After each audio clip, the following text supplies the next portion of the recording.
You'll never be family. My mother-in-law cackled. I paid off her $4 million debt and immediately had her arrested for fraud. The morning sun over the Grand Market usually promised opportunity, but today it illuminated a scene of cruel social theater. Ilara, known to the local vendors as the weaver of second chances, stood behind her humble textile repair stall, her fingers stained with indigo dye and hard work. Looming over her was Amelia Thorne, a woman whose shadow felt colder than the coming winter. Amelia, draped in a coat of silver fox fur that cost more than Ilara's annual earnings, wrinkled her nose at the smell of honest labor. She didn't just speak, she performed for the gathering crowd of onlookers. "Look at this," Amelia sneered, gesturing with a diamond-encrusted hand to Ilara's neatly arranged spools of thread. "You patch rags for pennies and think this hobby makes you worthy of my son? You are a stain on a silk sheet, Ilara." The gathered crowd shifted uncomfortably, silence rippling through the bustling aisles. Amelia leaned in, her perfume cloying and suffocating, and delivered the line that would haunt Ilara's nights. "You'll never be family." The cackle that followed was brittle, high-pitched, and devoid of warmth. Ilara didn't weep. She tightened her grip on her fabric shears, her knuckles white, channeling her humiliation into a cold, diamond-hard resolve. From the shadows of a nearby spice stall, an old man in scuffed boots, Silas, watched the entire display, his eyes narrowing not with pity, but with calculation. Ilara's stall was a sanctuary for the broken, both fabric and human. Her resolve was tested immediately after Amelia's departure by the arrival of Miss Petrov, a frail widow whose hands trembled as she clutched a torn ceremonial sash. It was the only tangible memory of her late husband, ripped in a careless accident, and the silk was dissolving with age. Petrov's eyes were filled with tears, her purse visibly empty. "I have nothing to pay you with today, child," she whispered, shame coloring her cheeks. Ilara looked at the sash, knowing the repair would require microscopic precision and hours of labor she couldn't afford to give away. She had rent to pay, and Amelia's threats of eviction were becoming real. But Ilara saw the desperation, a universal human emotion that transcended commerce. She gently took the sash. "Your husband was a good man, Miss Petrov. That is payment enough." She worked through her lunch break, ignoring the hunger pangs, stitching invisible mends into the history of the silk. It was a compassion tax she paid willingly. As she finished, wiping sweat from her brow, Silas stepped out of the shadows. He placed a heavy, tarnished brass button on the counter. His voice was a low rumble, like stones grinding together. "I need this attached, and I need it to hold forever." The request was absurdly simple: sew a button onto a heavy, rough-hewn traveler's coat. Yet the atmosphere around Silas shifted the moment he spoke. He didn't look like a customer, he looked like an inspector of souls. As Ilara threaded her needle, she felt the weight of his gaze. It was unblinking, clinical, and terrifyingly intelligent. He wasn't watching her hands, he was watching her patience. He noted how she smoothed the rough wool with the same reverence she had shown the silk sash. He watched her check the tension of the thread twice, ensuring durability over speed. The market bustled around them, shouts of fishmongers, the clang of pots, but in that 3-foot radius the air was still. Ilara felt a strange pressure, an instinct screaming that this was a test. When she snipped the final thread, the button was anchored with military precision. Silas inspected it for a long, silent minute. He didn't smile. Instead, he reached into his worn coat and produced a crisp new $50 bill, an amount that could feed Ilara for a week. "Keep the change," he muttered. As Ilara stared at the money, stunned, she caught a glimpse of movement in the distance. Amelia's silver sedan, circling the market like a shark, the tinted window cracking open just enough to reveal a pair of cold, watching eyes. The coin of the realm in the market was information, and Kai, the owner of the vintage electronics stall next door, was its banker. He was the everyday skeptic, a man who believed every kind act had a hidden price tag. He slid over to Ilara's counter, his face grim. "You're being hunted, Ilara," he warned, his voice low. "I saw Amelia's lawyer asking the landlord about your lease. She's not just trying to embarrass you anymore, she's trying to erase you." Kai gestured to the $50 bill Ilara was still holding. "And that old man, Silas, he's trouble. Nobody pays that much for a button unless they're buying your silence or your soul." Ilara looked at the bill, then at Kai. "Kindness isn't a trap, Kai. It's the only thing that keeps us human when people like Amelia try to turn us into commodities." Kai scoffed, shaking his head. "Kindness is a debt, Ilara, and Amelia is coming to collect." The warning hung in the air, thick and oppressive. Just then, Silas returned. He didn't speak to Kai. He placed a small, folded square of ancient, brittle linen on the counter. It was covered in a bizarre, geometric stitch pattern that hurt the eyes to look at. "Repair the tear in the center," Silas commanded. "Do not disturb the pattern. It is vital." Ilara unfolded the linen. It wasn't just old, it was ancient, the fibers fragile as dried leaves. But it was the pattern that stopped her breath. It wasn't decorative. The stitches varied in length and thickness in a way that suggested a code, a language of knots and loops. It was a cipher woven into cloth. Repairing it required not just skill, but an understanding of the rhythm of the code. One wrong stitch would break the sequence. Ilara realized with a jolt that Silas wasn't asking for a repair, he was asking for a translation. She lit her oil lamp against the gathering dusk and began to work, her needle diving in and out like a hummingbird. She copied the pattern into her notebook, line by line, driven by an intuition she couldn't explain. As she worked, the market emptied, leaving her alone in the pool of yellow light. Far away, she heard the distinct slam of a car door. Amelia's assistant was walking the perimeter of the market, taking photos of Ilara's stall with a large, invasive camera. The flashbulbs popped like gunshots in the twilight. They were building a case to declare her stall a blight and have her evicted. The walls were closing in, but Ilara kept stitching, sensing that the answer to her survival lay in the cryptic geometry of Silas's linen. The next morning, the market was buzzing with a new electric energy. Rumors were spreading like wildfire, jumping from the butcher to the baker. Amelia Thorne was in trouble, serious financial trouble. The whisper spoke of declined credit cards at luxury boutiques and frantic shouting matches with bank managers. The invisible armor of the Thorne family was showing hairline fractures. Ilara listened as she set up her stall, a cold realization settling in her gut. Amelia's cruelty the previous day hadn't been born of strength. It was the lash of a cornered animal. She was attacking Ilara because Ilara was the one variable she couldn't buy or intimidate. The family Amelia protected so fiercely was a house of cards waiting for a breeze. When Silas arrived to collect his linen, he didn't look at the repair. He looked at Ilara's face, reading the new understanding there. "The structure is rotting," he said, his voice cryptic. "When the facade is too heavy for the foundation, the collapse is inevitable." He took the linen, his fingers brushing hers. His skin was rough, but his cufflink, gold etched with a crest, caught the light. "Keep your eyes open, Ilara. The debris will fall soon." The skies opened up that afternoon, a torrential downpour that turned the market aisles into muddy rivers. Business ground to a halt. Ilara huddled in her stall, counting her meager earnings, when she saw Finn, the young son of the vegetable vendor, convulsing on a crate. His fever was spiking, his face a terrifying shade of gray. His mother was sobbing, helpless, her cash box empty. The medicine Finn needed was expensive, a luxury they couldn't afford. Ilara didn't hesitate.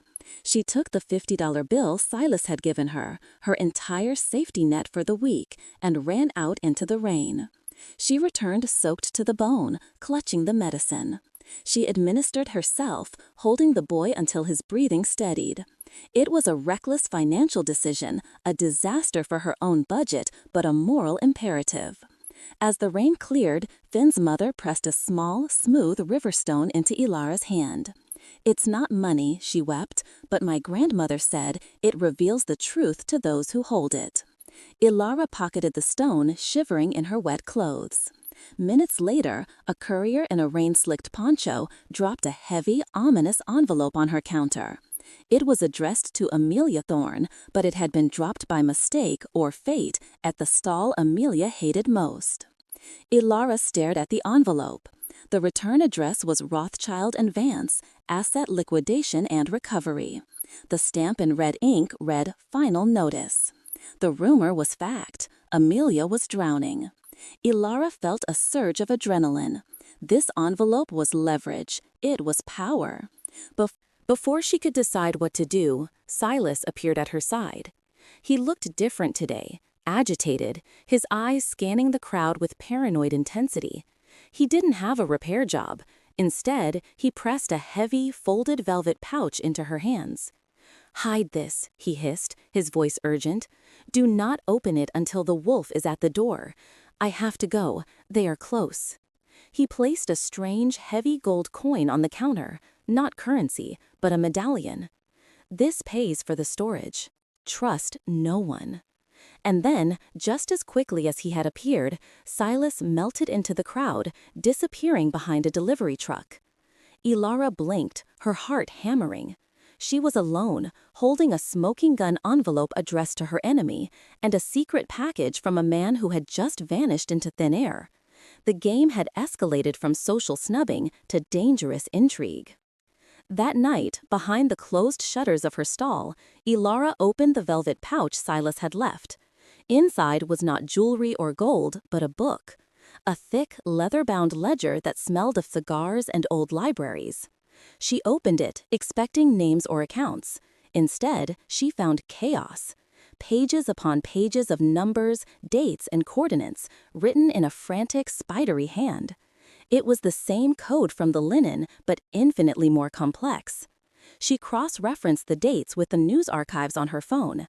Every date in the ledger corresponded to a major charity gala or business launch hosted by Amelia Thorne over the last 20 years. The numbers weren't just figures. They were records of diverted funds, shell companies, and phantom investors. This book was the DNA of a massive, decades-long fraud. Ilara realized with a chill that Silas wasn't just an observer. He was the archivist of Amelia's crimes. Suddenly, a fist pounded on her stall shutter. "Open up! I know you're in there!" It was Amelia's voice, screeching, unhinged. She wasn't looking for a dress repair. She was hunting for the leak. Ilara shoved the ledger and the envelope under a pile of raw wool just as the shutter flew up. Amelia stood there, her hair wild, her makeup smeared. She looked like a woman unraveling. "Where is he?" she screamed, stepping into the small space, filling it with her manic energy.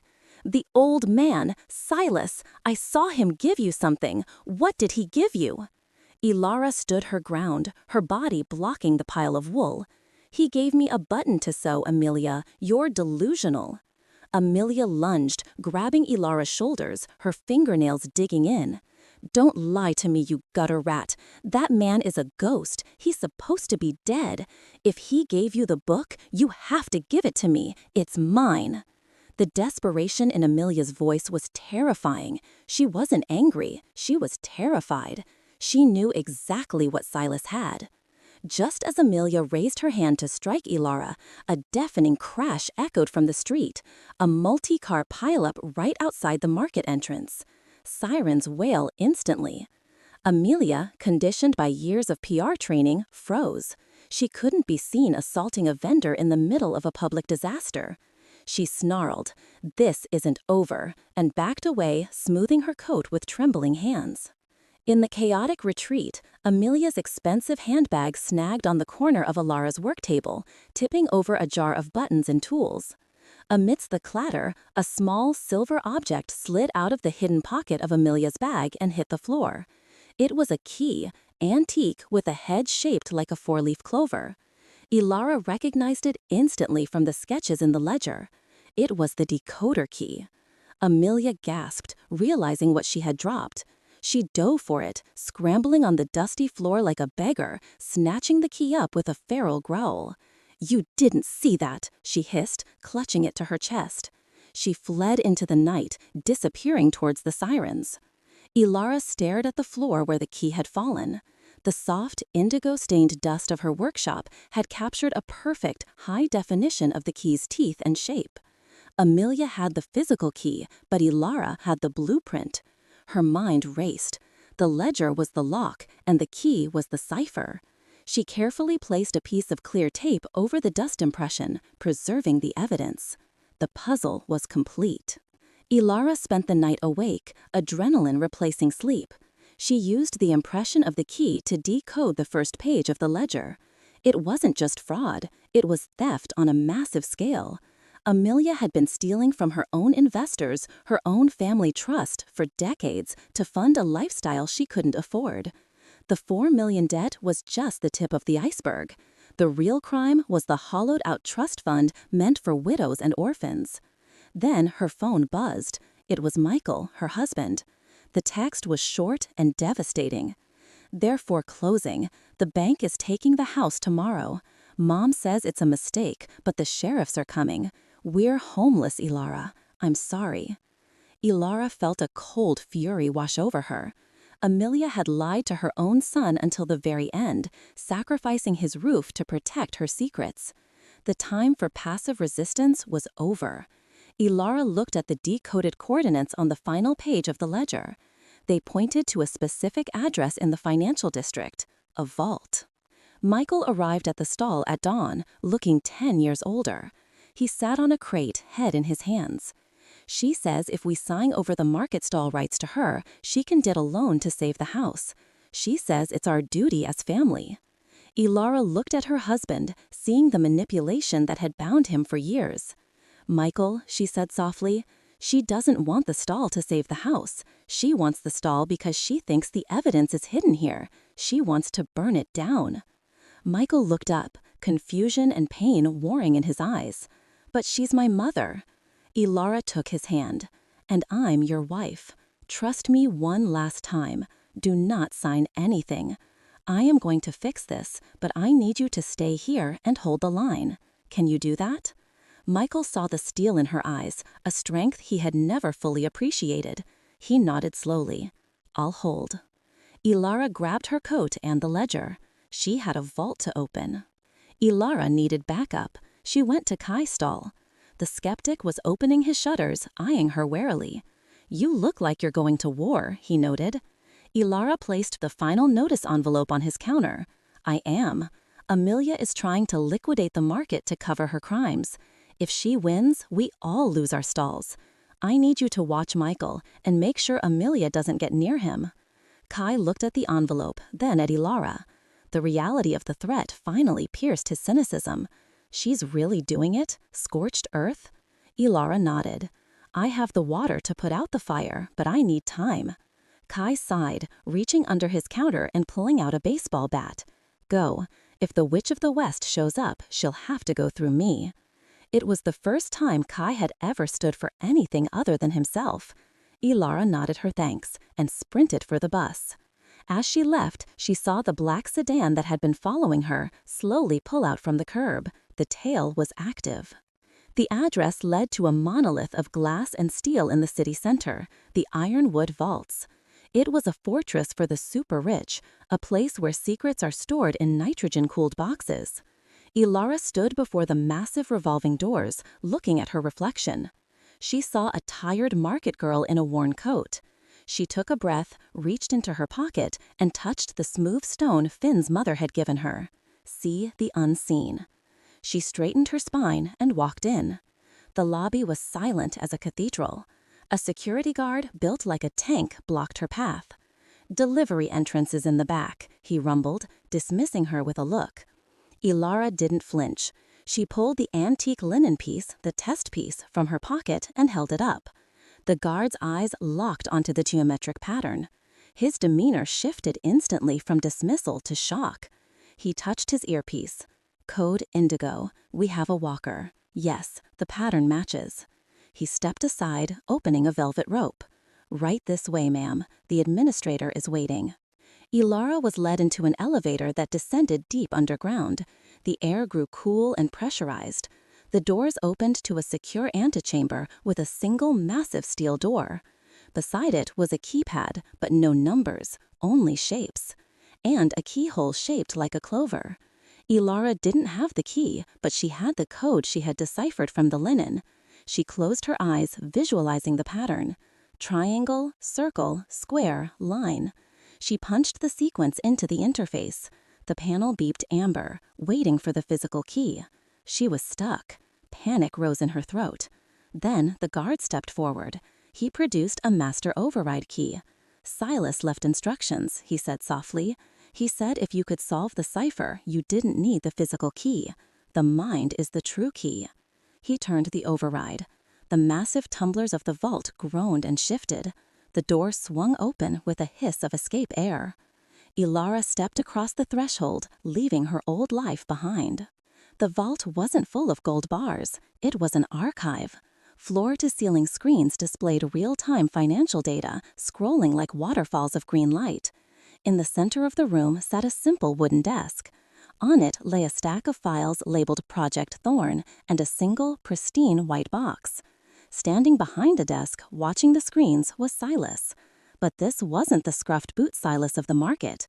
This man wore a suit that cost more than Ilara's house. He radiated power. He turned, his face softening slightly. You solved the linen, he stated, not as a question, but a confirmation. And you kept the ledger safe. Ilara placed the ledger on the desk. Who are you? She asked. I am the executor, Silas replied, and I have been waiting 20 years for someone honest enough to open this room. He tapped the stack of files. Amelia didn't just borrow money, she stole the inheritance of a silent partner. A partner who died penniless because of her greed. That partner was your mother, Ilara. Ilara reeled, the room spinning. My mother?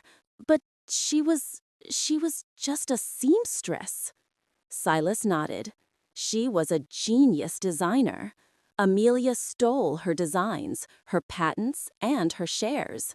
This trust, it's yours. It always has been.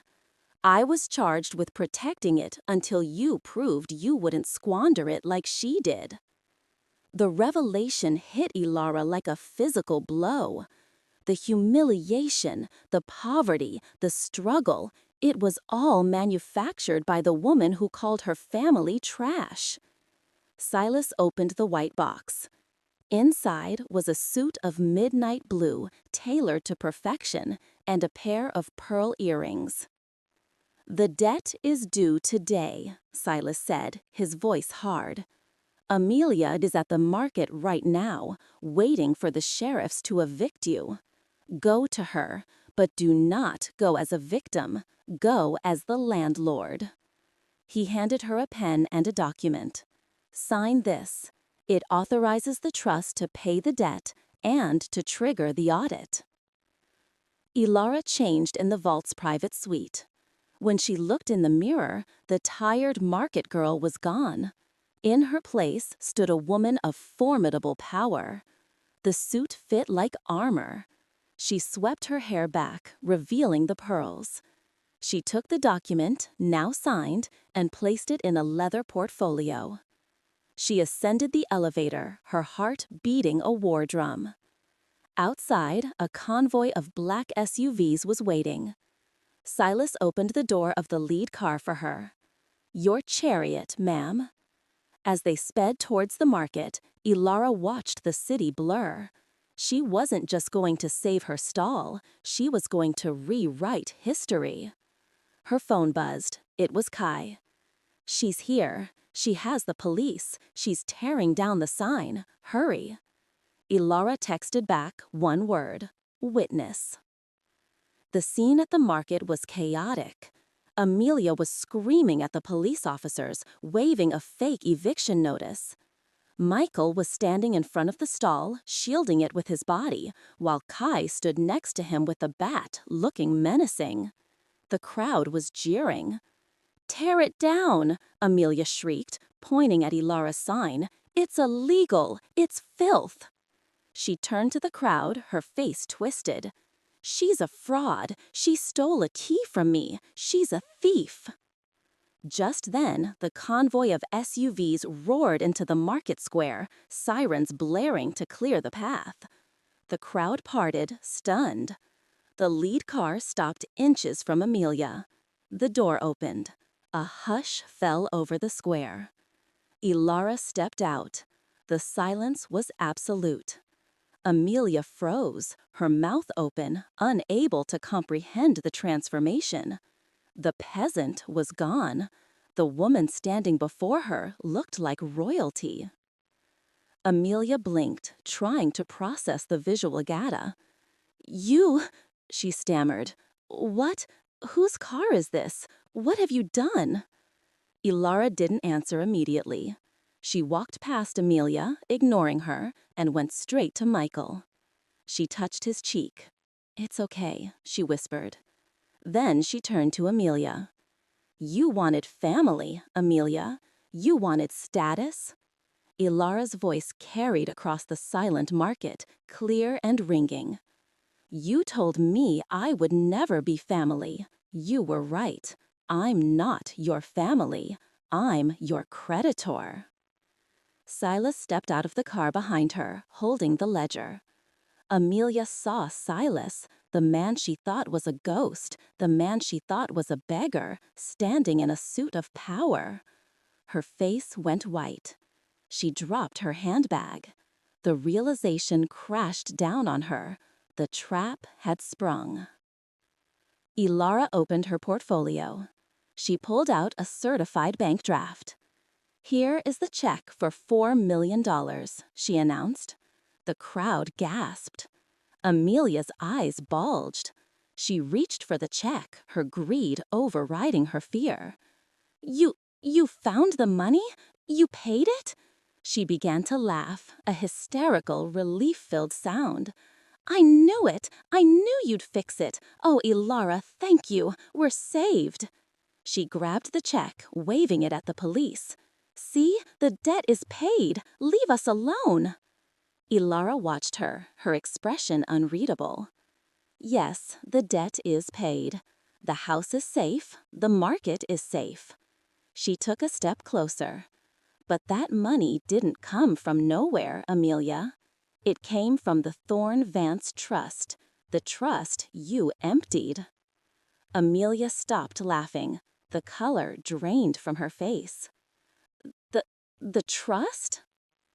"The payment of the debt," Ilara continued, her voice ice-cold, "triggered an automatic federal audit of the source funds, which we authorized." She nodded to Silas. Silas whistled. From the rear SUVs, 4 federal agents in windbreakers emerged. They weren't local police. They were the FBI. Ilara pointed at Amelia. "You didn't just borrow money. You forged my mother's signature on the patent transfers 20 years ago. We have the ledger. We have the key. And now we have the confession of the repayment." The agents moved in. "Amelia Thorne, you are under arrest for wire fraud, embezzlement, and identity theft." Amelia screamed, lashing out, but the agents handcuffed her swiftly. "No, I am a Thorne. You can't do this. She's a liar." As they dragged her towards the police van, she looked back at Ilara, her eyes filled with hate.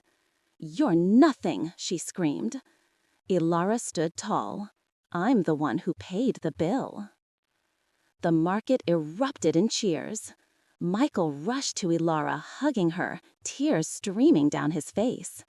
Kai dropped his bat and started clapping, a slow, rhythmic applause that the whole crowd joined.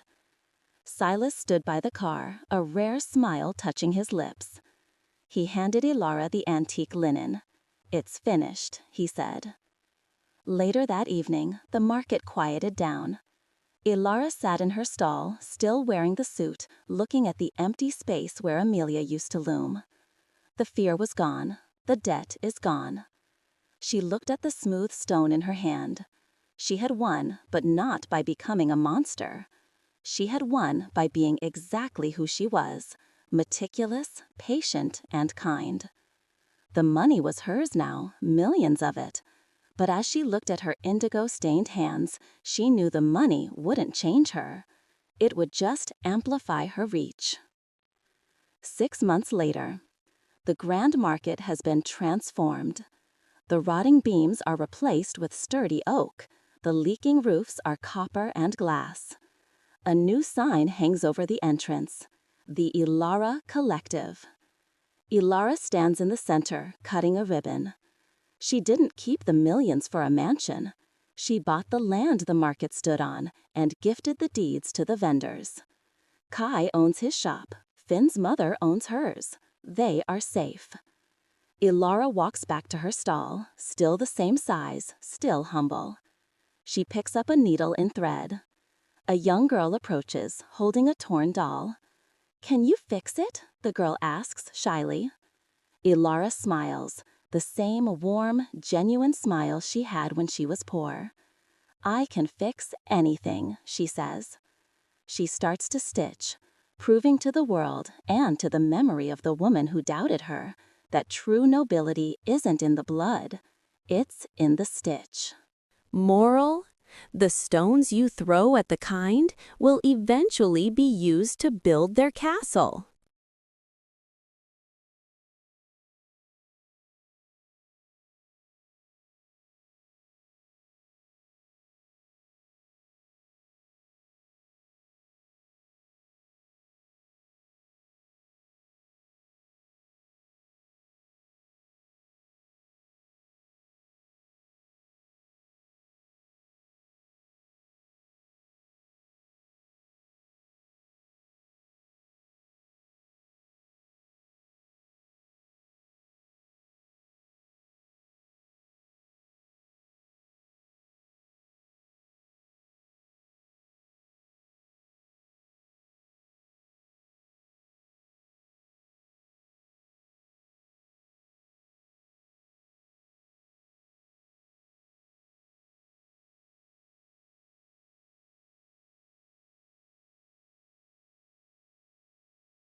You'll never decide what to do. My mother-in-law on the desk. He looked paid off her $4 million debt. His scanning the crowd arrested for fraud. Silas replied, "He didn't have a run over the Grand Market. Instead, he promised